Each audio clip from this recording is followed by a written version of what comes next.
name is Daniel Tompkins. I'm a statistician with the South Carolina Revenue and Fiscal Affairs Office, and I'm going to talk about accessing data about your community. I'm going to focus on two data sources, one data from our office, and the second being data from the Census Bureau. So I am in the Data Integration and Analysis Division at RFA, which, among other things, is home to the state's integrated data system, which through data sharing agreements and MOUs with other state agencies and various other private and public partners, we're able to house data that covers all of the topics on this slide. And on top of that, we can link records across all of these data sets, which adds a whole new layer of meaning to the data. One quick example of that, a project that I work on is a state mandated study looking at education and workforce development in the state. So we're looking at things like how many high school graduates are entering college, how many are entering the workforce, and what kind of wages they're earning. And that's not something that we could do just with Department of Education data, or just with the employment and wage data, or just with the higher education data. But by linking records across all three of those data sets, we get a much better big picture of how we're doing as a state in terms of preparing high school students for college or entering the workforce. So like I said, that is a big state mandated project, but we also have a lot of individual researchers who request data from the integrated data system. And this slide gives well, I was going to say a brief overview. It's not very brief, but it gives an overview of how that process works. I won't read all of this to you, but if that seems like something that could be useful for you, you can visit our website here or reach out directly to us at dataintegration@rfa.sc.gov for more information. In addition to the integrated data system, we are also the Census State Data Center for South Carolina. So part of my job is actually helping people find and use census data. We're also the Federal-State Cooperative for Population Estimates and Projections representative for South Carolina. That's a mouthful. So we do a lot of work with the Census Bureau, and we use census data to produce population projections for South Carolina and all of our counties. And those are used by state and local governments and community planners, but we also publish them on our website and in our population estimates and projections dashboard, which is a good tool for identifying trends in how our population is changing, both currently and in the future. The one downside is we only have state and county level data. So if you're interested in something about a particular community, you're probably looking for maybe tract level data. So one of the Census Bureau resources might help you more. Just to give a quick example, well, actually, to avoid any technical hiccups, you can get to our dashboard from this link here, rfa.sc.gov. And if you scroll down just a little bit, you'll see a screen that looks like this. And if you click the click to use dashboard button, that'll take you to the dashboard. And it's meant to be very interactive and self-guided.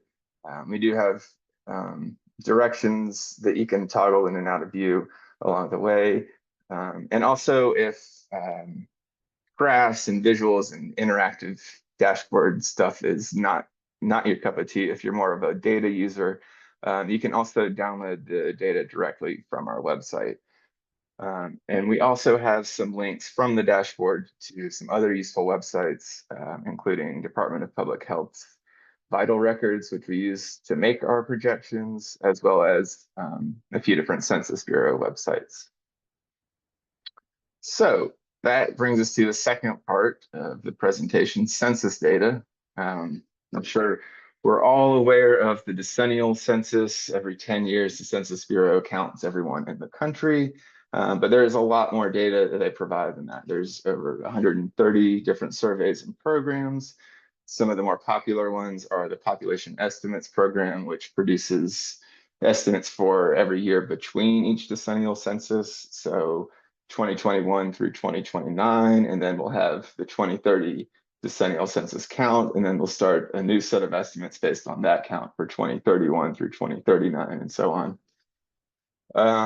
The American Community Survey is another really popular resource. It has a lot of socioeconomic data like poverty and income, health insurance coverage.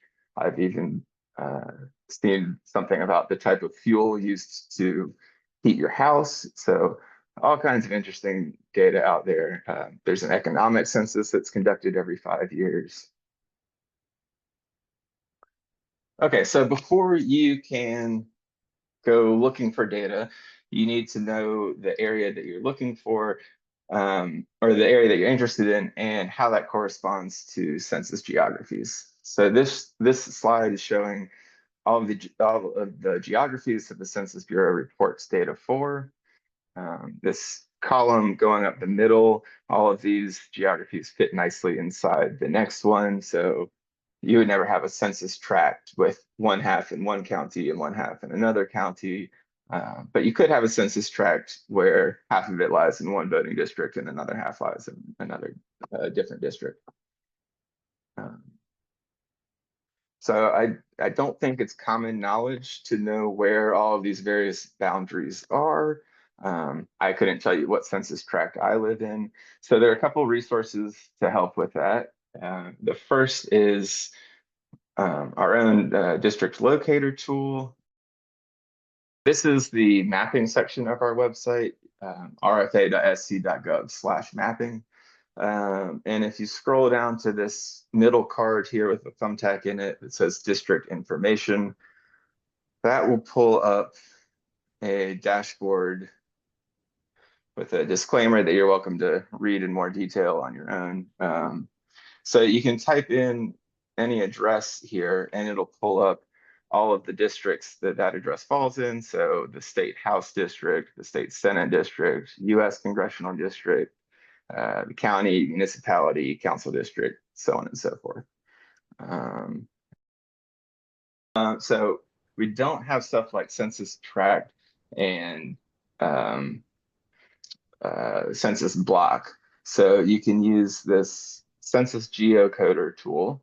And I'll go back to that slide so you can write down the website if you want. But it works very much the same way. You just type in an address very sloppily. And that will pull up all of the census geographies that that address falls in. So you can see the state, combined statistical area, county subdivision, urban area, all that sort of stuff. So one thing to note is the Census Bureau uses what they call GeoIDs to identify specific geographies. So for example, if we were interested in Richland County, South Carolina, we would use the GeoID 45079. The 45 is the GeoID for South Carolina. And then the GeoID for Richland County is 079, or excuse me, the geocode. So you just combine all of those. Or if we were interested in a census tract, that GeoID would be 45079. So South Carolina, Richland County, and then the tract number, which you can see is tract 31. So those are two useful tools for figuring out what geography you're looking for. So now that you know the geography that you're looking for, or at least know how to find it, there are several places to go to look for census data. It would be really handy if they were all in one spot, but they're not. So earlier I mentioned the population estimates program. Those are the estimates for each year between each of the decennial censuses. And you can find that data here. This is a very easy website to navigate, so I won't even bother with an example for that one. Another really useful resource is the National Historical Geographic Information System, or nhgis.org. As the name suggests, they have historical census data, I believe going back to the first census, which I believe was in 1790, but don't quote me on either of those facts. And with most of the census sites, they cut the data off at 2000. So if you're looking for trends going back to prior to 2000, it's a really good tool. Also, as some of you may know, a lot of publicly available federal data has become not so publicly available over the past couple of months. So I've been relying on this site a lot for my own job recently. And then finally, there's data.census.gov and census.gov, and I'm going to do a quick example of each of those. For data.census.gov, I think of that as where you go for tables. If you're trying to download an Excel file and work with the data on your own, you would use data.census.gov. Whereas census.gov, I think of as more geared towards narratives about the data. So there are a lot of visuals and interactive data tools and things like that on census.gov. I always start with advanced search here. And then right off the bat, I go to the geography that I'm interested in. And the reason for that is it's going to go ahead and get rid of anything that doesn't report data at that geographic level. So it really whittles down the search pretty quickly. So we'll look at census tracts. I'm going to stick with that one we looked up earlier. So we know that that's in. You could just choose all census tracts in the US, but we know that we're interested in South Carolina and Richland County. And then I could just go down to tract 31, but for this example, I'm going to select all census tracts within Richland County. And then you'll see all these filters on the left kind of reorganizing. So now it's only going to have topics listed here that have data reported at the tract level. You could also narrow things down by selecting a particular year or a particular survey if you knew you needed decennial census data as opposed to American Community Survey data, for instance. But I'm just going to click on income and poverty and then click search. And that brings up all the tables relevant to the search criteria we entered. And the way these are sorted is by most popular. So this S1901 table from the American Community Survey is the most clicked on table when people are looking for information on income and poverty. So we'll go forward with this table, but whichever table you pick, and you can see there are a lot. I always like to go to view all products underneath whatever table it is, just to make sure that I'm grabbing the most recent set of estimates. You can see it's got 2010 all the way up through 2023, and I want the 2023 estimates since those are the most recent. And then it pulls up this nice table with various income levels going down the rows, and then all of the census tracts in Richland County going across the columns. And you could use these buttons across the top to download it as a XLSX file or a CSV or a zip. There's also this cite function, which is really handy. It gives you the suggested citation and various formatting styles, so you can just copy and paste that as needed. And then finally, if you go to more tools and then map, it's going to pull up all of the census tracts in Richland County because that's what we searched for when we were filtering to a geography. And it's showing them by tract what percent of households have an income of less than $10,000, or you can use the drop down there to look at each of those income levels we saw earlier. So if we were interested in where people have a household income over 200,000, you could click that. And then you can zoom in and click on specific tracts. So if when we were searching at first, if we had said all counties in South Carolina and then clicked on map, this would pull up a map of South Carolina with all the county borders on it. So you could select a specific county. In this case, we're going to select a specific tract inside a county and tract 31, which is that same one we looked at earlier. And then click View Profile. And that takes you to this page, which just has a wealth of information about whatever geography you clicked on. Depending on time of day, it can be faster or slower to load. It seems like a lot of people are looking at census data right now. But you can see it has population data, employment, families and living arrangements, income and poverty, housing, race and ethnicity, education, and health. These little blue alphanumeric codes under each of those will take you directly to the table that that data point came from if you want to download that. Or you can just keep scrolling down and it'll start to go into more detail on each of those broader topics. So here we're looking at age and sex distribution, language spoken at home, native and foreign born. You'll notice there's two numbers under each of these. The top number is for the tract that we selected, so tract 31 in this case, and the bottom number is for the county that that tract is in. So again, if we had selected all counties in South Carolina and then clicked on Richland County in the map, it would be showing us the number for Richland in the top and then the number for South Carolina in the second number. So that's a useful way to compare one area to the broader area that it resides in.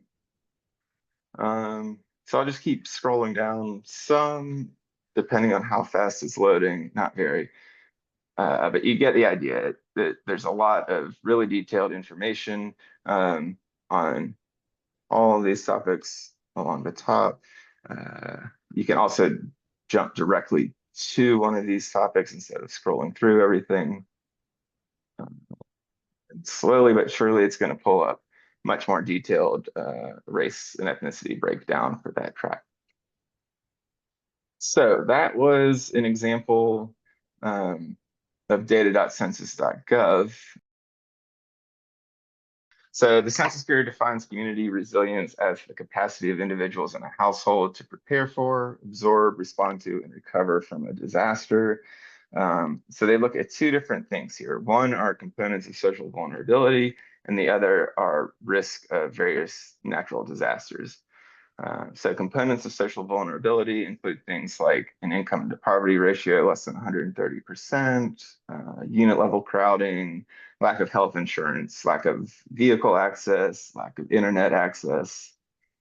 And then the natural disaster risk comes from FEMA's National Risk Index. So that looks at winter weather, strong wind, hurricane, earthquake, wildfire, river flooding, coastal flooding, and they just recently added extreme heat to that. So now that we know what components of social vulnerability are, this map is shaded to show the percent of the population with 3 or more components of social vulnerability for each state. We could also look at it for the percent of the population with 1 to 2 components or no components. And then if you click on a state, it brings up slightly more specific information. So we can see 20.98% of the population in South Carolina has more than 3 components of social vulnerability. That's about 1,109,526 people. And that's not significantly different from the national rate. It also shows, other than hurricanes, we have a relatively moderate or low risk for most of these natural disasters in the state. If you wanted to look at it beyond the state level, you can click on Zoom to, and that zooms us into South Carolina. So you could either do what we did earlier and search by an address with the magnifying glass icon. You could zoom in and just kind of poke around until you find what you're looking for. Or if you remember those geo IDs we looked up, you can search that way as well. So if you recall, South Carolina was 45, and then we're in Richland County, which is 079, and then the tract is 003100. And that zooms us in to that tract. And if we click on it, it pulls up that same information we saw at the state level, but for that particular tract. So, like I said, part of my job is helping people access census data. So if you run into any questions or trouble trying to navigate the various Census Bureau websites, please don't hesitate to reach out to me. And then also, if you're interested in the integrated data system data, here's the contact for that.